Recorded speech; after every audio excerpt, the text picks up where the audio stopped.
Doing everything yourself sounds cheaper, but it rarely is. The idea behind self building is simple.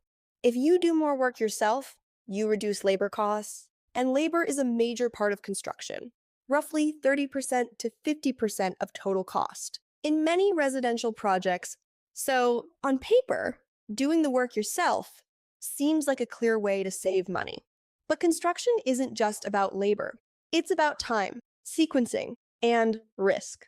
There are tasks that self builders can realistically take on: painting, landscaping, installing finishes like flooring, trim, or cabinetry.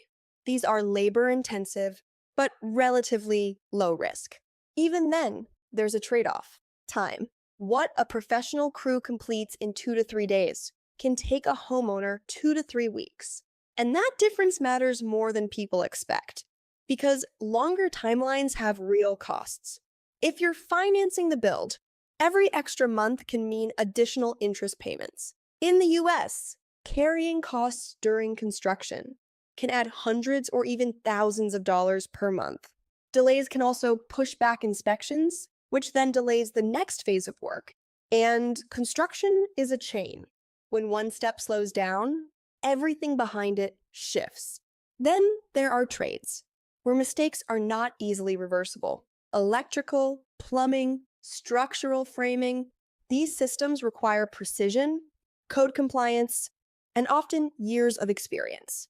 According to insurance and construction defect data, a large portion of costly post-construction issues come from improper installation in these systems, especially water intrusion, electrical faults, and structural deficiencies.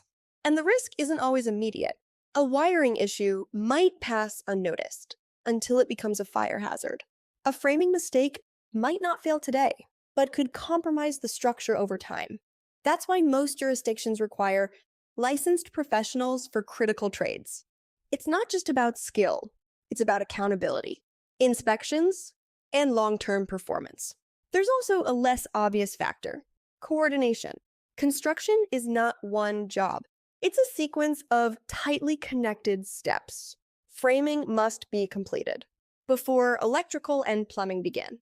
Inspections must pass before walls are closed. Finishes depend on everything that came before.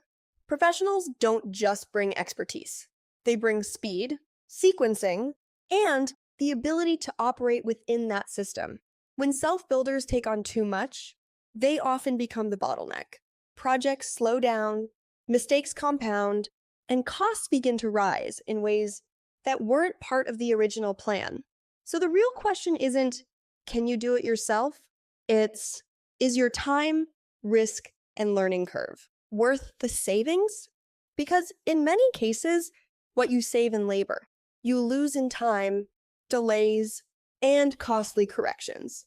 This is Builder Brief.